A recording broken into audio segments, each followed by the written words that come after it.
Thank you, Jenny. This is my third time to Bryan College Station, and I've learned one main thing every time that I come here, which is today it's a beautiful day, but sometimes in Texas we all know that we have tornadoes.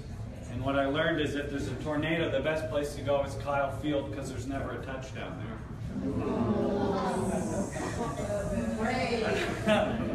Sorry, I didn't want to start like that with my Baylor undergrad at UT, but honestly, thank you all for inviting me here. I'm excited to talk today about the 24-second news cycle, and we're going to talk about entertainment media as well, and then save some time for questions. So, a New York Times columnist wrote a couple years ago now that we used to live in a 24-hour news cycle.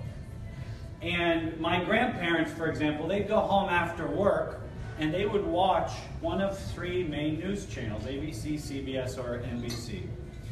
Well, then we had CNN, and we have the rise of cable news, which led to a more or less 24-minute news cycle. And this New York Times columnist said with Twitter and social media, nowadays we live in a 24-second news cycle. Is that being a bit dramatic? Probably, but we all know that there's a lot of stories that come into our social media feeds and then leave very shortly after. So that's what I'm going to base a lot of this discussion on today, is how do we break through as communicators in a very attention specific world where people are distracted constantly by different mediums, where people have endless sources of information, where people can choose to watch and take part in whatever that they want, which my grandparents didn't used to have, and my mom and dad didn't used to have that opportunity. There's a phrase that's becoming more and more popular. The phrase is the attention economy. And I'm going to talk about that more today because I think as communicators, a lot of the types of content that I'm going to talk to you about is how we can break through for our clients, for ourselves, for our personal brands, for the people that we work for in today's attention economy. But I just wanted to start with some basic things so that we're all on the same page. Google likes to talk a lot about a three-screen approach, and this is how I look at communicating for all of my clients.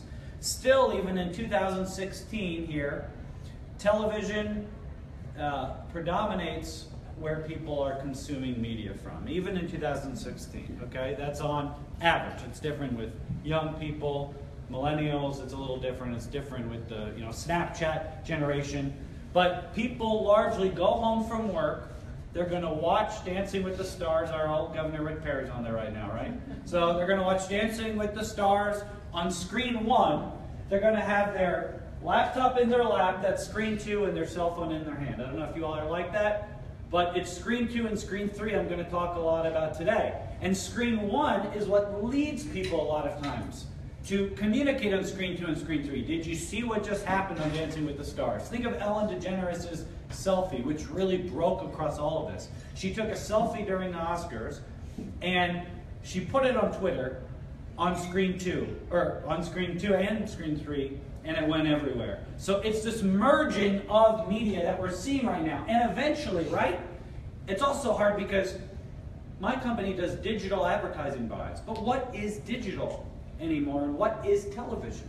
For Governor Rick Perry in Iowa, we put up ads on Pandora for people listening to Christmas stations in the 2012 presidential race. So if you had on a Christmas station on Pandora, you heard an ad from Rick Perry's wife, Anita, saying, vote for Rick Perry. But we placed the ad. But I listen to Pandora on my television, right? So what you're really seeing is the computer is being pushed inside of the TV box. And eventually, very soon, right, everything is going to be the TV box, the laptop box, our cell phone, but the same types of platforms. And you're already seeing this now with Netflix. So whether it's fundraising, whether it's videos, whether it's any other form of communication, television, screen one, I still think of that as whatever's going on TV. If you all have a client who gets local news here, there's going to be people Googling the minute that they see what's going on local news. So what are you seeing back? Do you have search ads up the minute that your client is on local news? Because people are sitting there with screen two Googling. We're already preparing for the first presidential debate on September 26th. Because whatever goes on TV, people are going to be Googling. I worked for Rand Paul. I don't know if we have any Rand Paul fans in here, but I worked for Rand Paul when he was running for president. I'm very proud to work for Rand Paul. He's a wonderful man, and I hope he runs again. As he says, 2020 is a great year for an ophthalmologist. Okay, so we will see what happens, but should Mr. Trump not be successful, maybe Rand Paul will be back. But we prepared a lot of content knowing what was going to go on in the debates for when people were Googling things about Senator Paul on certain issues, foreign policy, or whatever that it was. We knew what was coming, and we were prepared on screen 2 and screen 3. There's a wonderful article that I recommend that you read by this man, Michael Goldhaber, that talks about the attention economy. It's really the article that started spurring this conversation. He says we don't live anymore largely in America in a world of manufacturing. We don't live as much anymore even in the sense of monetary, a monetary economy. We live, and especially us as communicators, where brands, people that are manufacturing cars, like Tesla is a great example of this, all of them are trying to just get our attention because we are so distracted all the time and have so many choices of how to spend our time. So how do you get someone's attention? He says that's the most scarce resource now is attention. And that to me is a very strong statement, obviously, but it's something that I've seen and that I fundamentally believe at our company that we focus on every day is how can we break through and get someone's attention. Online, it's great, but also there are some, I'm going to go back to that. Also, there are some downfalls, right? One of them is how, again, people skip from thing to thing. Look at this. This is website traffic for Senator Rand Paul's website. We had a lot of people visit his website. This was in a month early in the campaign, 222,000 people. It's a lot of people, right? So on a mobile device, we were getting roughly a half to a third of the time spent on his website. I don't know if you all are like me. You might be scared to drive next to me after what I say, what I'm about to say. But when I'm at a red light, I pull out my phone, right? And I'm going on social media. When there's a traffic jam, I pull out my phone and I go on websites and social media. Please don't. So yeah, I ride a motorcycle, so please don't. I will look out for you. So, and that's being dramatic, obviously, but people do this. People have short attention spans, and they go online whenever they get a free second of time. Also, people get distracted when they're on their mobile device. So they flip when they get a text message and it interrupts them, or they get a call and they leave wherever that they are. So on a mobile device, in 35 seconds, that's the time on average that we had to actually capture somebody in the main things that we wanted on our website. Side note about websites.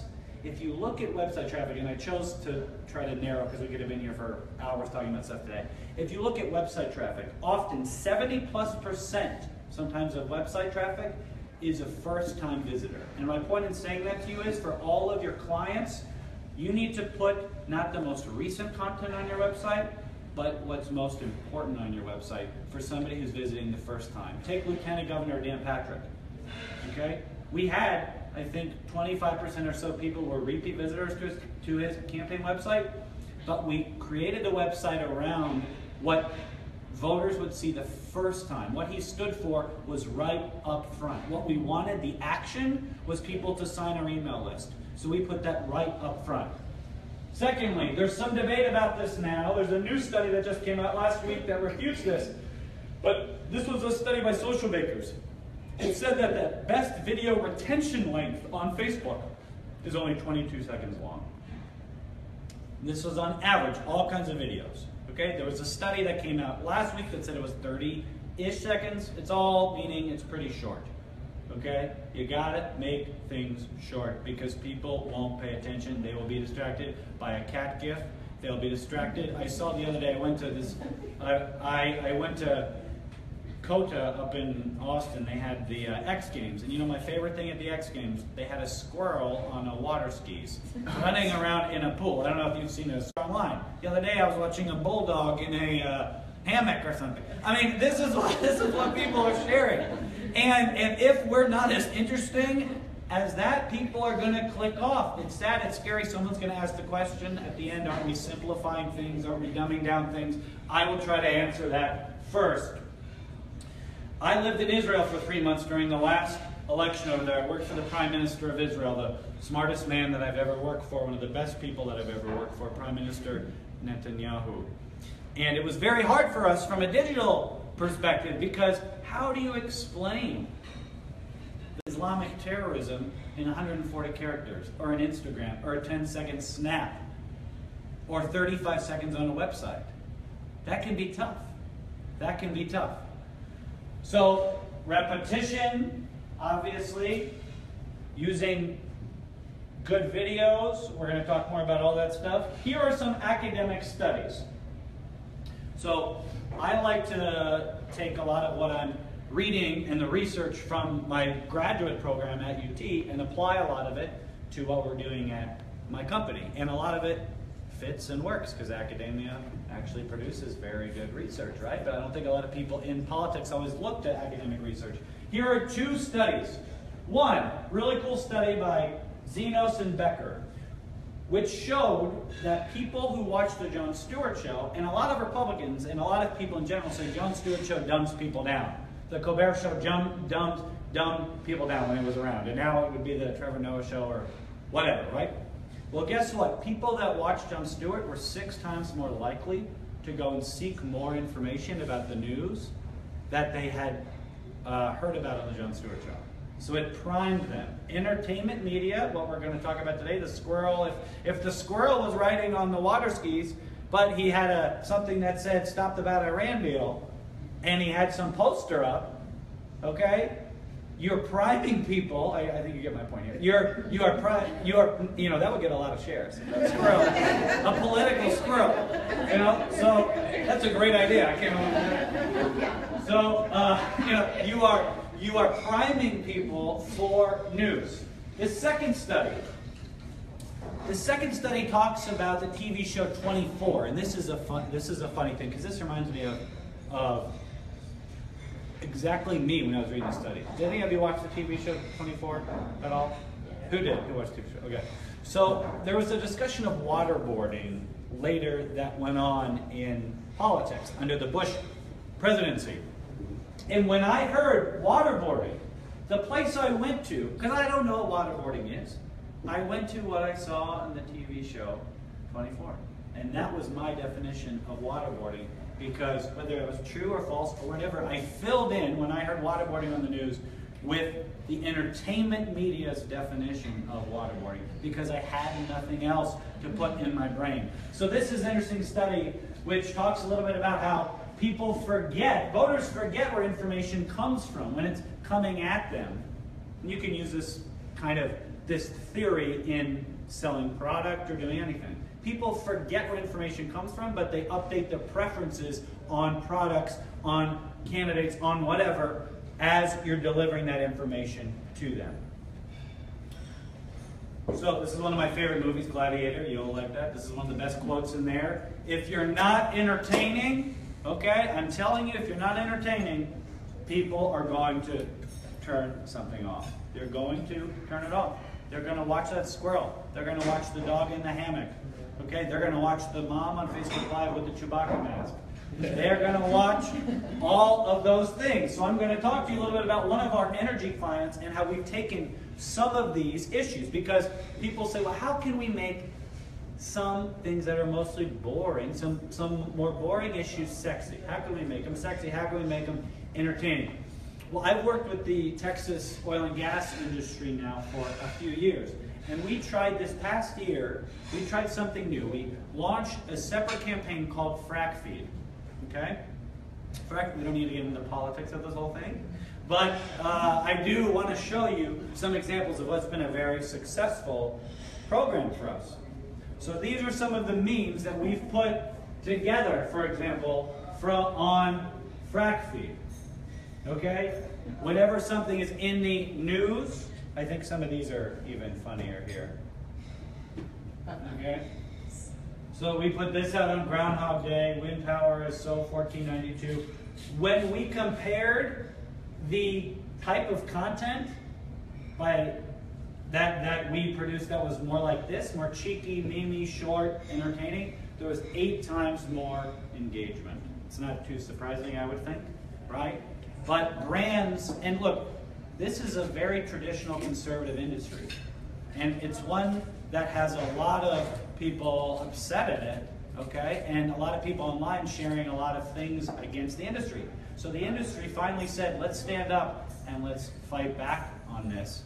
And let's start telling the positive things that the oil and gas industry has done. So if you want to see what we're doing from a marketing communications perspective, fracfeed.com, which is actually the website that people spend the most amount of time on of any website that my company's ever built.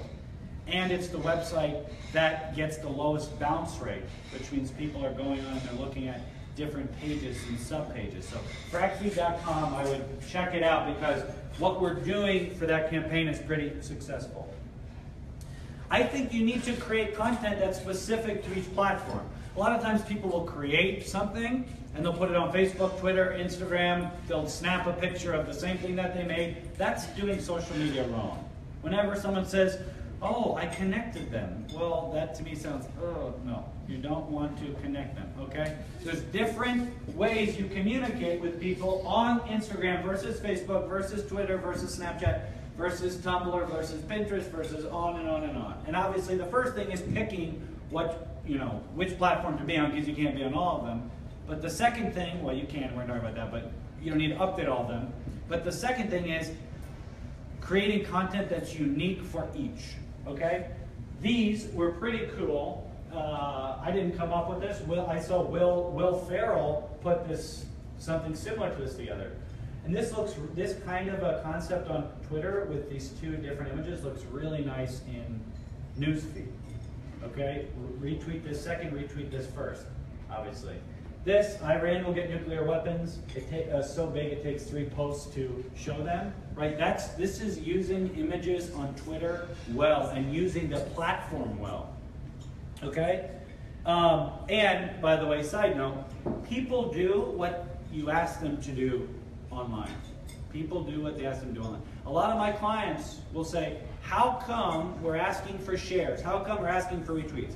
The answer is because people do what you ask them to do. If you say, can we get 10,000 likes in support of Texas A&M University, you'll see it's almost like a little challenge. And people will click like until they get 10,000 likes. And then you'll get more reach, right? Because that's how this all works on Facebook. More engagement means more reach. So if you're getting more people to share and like and look at stuff, right? And the term for a lot of this, it's not a term Facebook uses, but you can Google this and read so much about it, is edge rank, right? There's a reason that you might see pictures of your ex-boyfriend or girlfriend that you're stalking on Facebook, and they might show up more in your newsfeed. Because if you're looking at their pictures or you've looked on their wall, Facebook knows all of that, and it's keeping record of all of that, and it's delivering you content of people that it knows that you want to see content from. And and the whole way that they know that is by what you've engaged with. Also, brands are so scared to do this, but you should. Let people entertain themselves. Let people entertain themselves. There's a really, really cool tool called Zigeo, Z-I-G-G-E-O. What Zigeo is it's a platform online that you can embed, and it lets people record videos, saves them on the back end. You can download them and make other videos with them. So for example, say you wanted to do something of people saying, I'm proud to be from Bryan because. Well, you embed this video player. People on any device can click on this player, okay? And they can answer, I'm proud to be from Bryan because it's the prettiest town in Texas, because I grew up here, because my mom is the mayor, because whatever. So people can record all those things, saved on the back, you download them and you use other people's content in your social media campaigns. We do this for our clients now all the time. Let's say around the police issue, right? We ask people to say why they support the police or how they're proud to support the police, or tell us a story of when you had a good interaction with the police. Okay? This was something we did for Ramp Hall, and this was scary. People, let me explain what happened, right? And it was scary. We knew that this was going to be taken in two ways.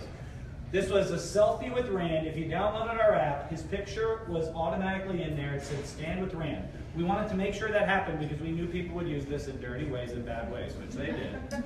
People are taking pictures with their butts and whatever, of course, in that thing. But a lot of people did what we asked. And they took pictures of selfies with Rand, and they liked it, and they sent in their pictures.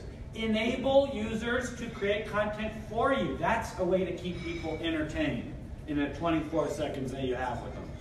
Let them entertain themselves and then use them on your social channels. One thing we do for one client is every week we highlight a veteran, and we ask people to give us names of a veteran that is, you know, who we should highlight, and send a picture in. Thousands and thousands and thousands of people do it. You could highlight small businesses here in Bryan. Highlight a teacher every week in College Station. Highlight a different student in your programs every week. People love recognition. And when they get recognition on your social channels, they will share that content, and it will mean the world to them. And they will keep looking back.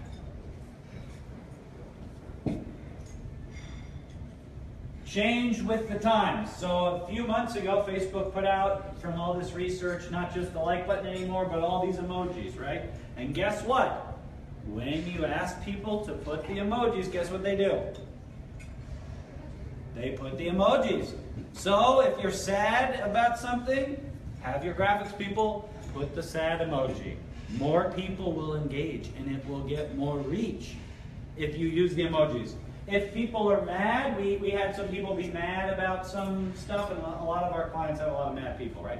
So we use the mad emoji, okay? Are you mad about this? Are you mad about closing Guantanamo Bay, right? People do that. People love to share emojis and to use the emojis on Facebook. But this graphic wouldn't make sense on any other platform, right? To go back to what we were talking about. You have your graphics people do this, and you post it on Instagram, it doesn't make sense. If you post that on Twitter, it doesn't make sense. Are they copyright issues when they're created? No. If you use them? No, it's okay to use them, yeah. Next, I am a big believer in search and the power of search, especially for us in here selling brands, selling things. So 75% of people don't go past the first page. 53% of organic clicks go to the first click. A Pew study showed that 40+% of people don't even know the difference in a paid search ad and an organic search result. Paid and organic. It says paid right there, and 40% of people don't even know the difference. They can't tell what the difference is. So, one, you should run paid search. Two, you should remember Bing and Yahoo are a third of the search market still. Okay, some of you in here might use Bing and Yahoo. Think of some older people who buy computers and Bing is the default browser and they don't go outside of that. Okay? So, hang on, I'm gonna go to the next slide and talk. I think all of you, for all of your clients, for you personally, you all need to get accounts and names on each of these platforms. Every one of these platforms, personally, right? All of you in this room should have yourname.tumblr.com, or someone takes vincentharris.com, I put vincentrharris.tumblr.com, right? All of you need to have these for SEO. You are communicators. And how Google essentially works, right, is Google is based on two things. And if you ever read, I think it's up and very public, Sergey and Larry's dissertation, right? And why Google was so different when they wrote their dissertation at Stanford was because it didn't just look at the relevancy of keywords. When someone Googles, you know, Tony Cola, okay, when someone Googles Tony Cola, is there a website called Tony Cola? Will that show up first? It's not just that, they said. It should also be how many inbound links there are, right? And now we get into more things of what location you're at and stuff like that. But that's the main thing about Google, is proper keywords and then relevancy based on inbound links. So you can help yourself and your clients by having all of these platforms, and they should all link to one another. That's the other thing. You have to link them to one another when you get them. Okay? Then, if someone continues to Google your clients and you, they're going to see this content. The about.me, I love that. So you all definitely should go and get that if you don't have that yet. It's pretty much just an online, what's it called? Resume. Just an online resume. Where is all of this heading? I want to spend a few times on this slide because people ask, is Facebook dead? Is this dead? What's going next? Blah, blah, blah.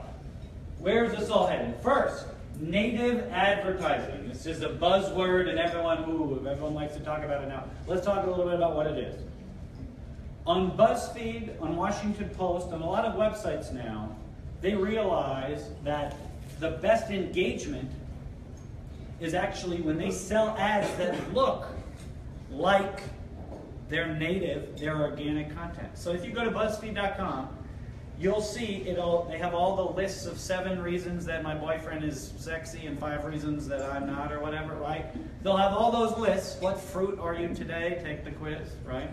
So they'll have all of those things. I got tomato, by the way. So they'll have all of these things, right? That's how you know when you're really bored, when you're taking the fruit and vegetable quizzes. Has anyone else in here done it? Come on, you all have taken them. I know you've taken them.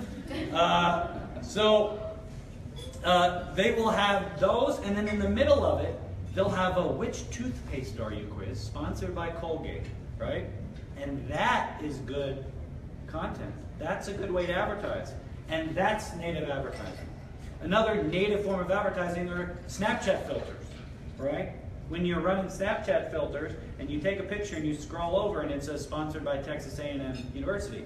But one note on that, and I can show you some of the filters that we've done before. We did a statewide filter in Ohio for one of our clients around the first presidential debate. It had 170,000 uses in one day in the state of Ohio. 170,000 uses. It's a lot of uses. It wasn't a cheap filter, but it had a lot of uses. If you do a filter, what I'm seeing that's kind of ruining the platform a little bit, people are just taking a display ad and they're putting it as a filter. Think of how average people, think of how my 14-year-old cousin would use Snapchat. She wants to engage with the filter. She doesn't want to put a filter that slides by and says, buy Tony Cola on it, right? She wants something where she can write on it, where she can make a face, which was our filter in Ohio. It had a circle around the middle of the filter, and it said, this is how I feel about the bad Iran deal. So people did the bad faces. Some person took a picture of horse poop, right? And they put that in there. So that's the kind of thing that you want, is for people to be able to engage in your filter, not just to take an ad and shove it on the filter. That's using native advertising better. Okay? Live video. Oh my goodness, Jacob right here is Facebook Living this. Facebook Live is crazy. It's crazy right now, and no one's using it enough. Okay? People aren't using it enough. We had our highest reach day ever for one of our clients on September 11th. And the client is a group called Secure America Now. There's 2 clients of ours that I really recommend that you follow for a lot of creative ideas and stuff like that. One is FracFeed and the other is Secure America Now. They do really, really cool creative things. And they were up in New York for September 11th, and they Facebook Live 4 or 5 different times. It was the highest reach day we've ever had, and we didn't barely spend any money advertising. because Facebook wants to gobble up YouTube, right? Facebook wants to be the video media center of our lives. And I'll tell you, whether it was around the Dallas police shooting, whether it was when that man, I think I realized things were changing when the man climbed up that Trump Tower, because I watched that on Facebook Live. And my wife and I, we are the cord cutters, we don't have cable. Everything that we're doing now is and that we're watching is Facebook Live going on to TV. So you all should think about ways, and by the way, you can do this without needing to be there sitting, filming yourself, right? For Secure America Now, if you go to look at one of our recent videos that they did, one of their issues is the Syrian refugee issue. Well, one thing that they did is, one of our graphics members, she wrote out this really pretty poster board, and it said, here's the Syrian refugees that are coming to each state. And then it had a little blank space. And they Facebook Lived, and they kept putting in and out different states and the different numbers of Syrian refugees, because that content was being rewarded. So could we have said that in an image? Yes. But we wouldn't have gotten as much free reach for our client as if we had filmed Facebook Live with it. So you should really think about Facebook Live and ways that you can use it. I think it is critical. Don't spend time on Periscope anymore. Don't spend time, Meerkat's dead, my goodness, right? Move on. We need to be on Facebook Live. That's where everybody is. Facebook also just released this week a new ad unit where you can promote the lives. I don't know if this is in beta but it's out. We're able to do it. I'm sure it's coming to everybody very soon if it's not out. But where you'll be able to promote live video instantly to people with ads too, which should be really cool, right? If one of your clients is fundraising for there's a car wash in downtown Bryan to help raise money for whatever, and you Facebook Live that and you're promoting that throughout the whole day to people in Bryan, how awesome would that be? For people to keep seeing people coming into that car wash and to know when they come again that they're going to be on this live feed. There's so many cool uses of this. So many cool uses that you don't have to be there taking selfies of yourself, right? Crowdsourced content is becoming the expectation. Why do we think as communicators always that we have all the answers? Why do we think that our bumper sticker is better than what 5,000 people on Facebook say is better? We did this for Rand Paul. We asked people to, one, design the t-shirts that should be in his campaign store, and two, vote on which t-shirts should make it in. And think of all the ways that you could do this for all your brands and all your clients forever. Designing the billboards, designing the bumper stickers, designing the t-shirts, designing whatever that it is. Even if there's not 1 million people wanting to design the t-shirts for a local organization, you put out 5, 6, 7, 10 designs, let people vote on them through the email list, through some ads. Get emails off of it, and then people will actually have merchandise that they want to buy. And unsurprisingly, the Rand Paul t-shirts were the top selling items in the Rand Paul store because people designed them and then they voted on their favorite ones, right? And then you can charge more for ones that weren't voted because they're special order, right? After that was our Rand Paul spy blocker. You all should have checked that out. Maybe they're still available, I don't know, but it went right over your camera so that the NSA couldn't spy on you. So you should check those out too. Which, by the way, the FBI director said yesterday that he recommends covering those. Did you see that? It's a little scary. So I don't know what that means, but apparently we should be covering our video cameras. Lastly, personalized content. There's a great book by one of my professors at UT called Niche News. Her name's Talia Stroud.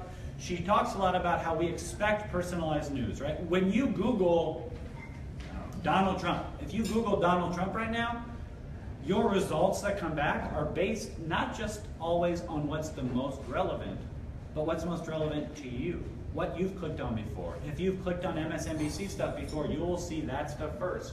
So this is kind of building these networks now of people that are in echo chambers because we're seeing the same news and the same kind of content based on what we've already picked, right? Which makes it harder for us as communicators once people silo themselves off, that we can break into that.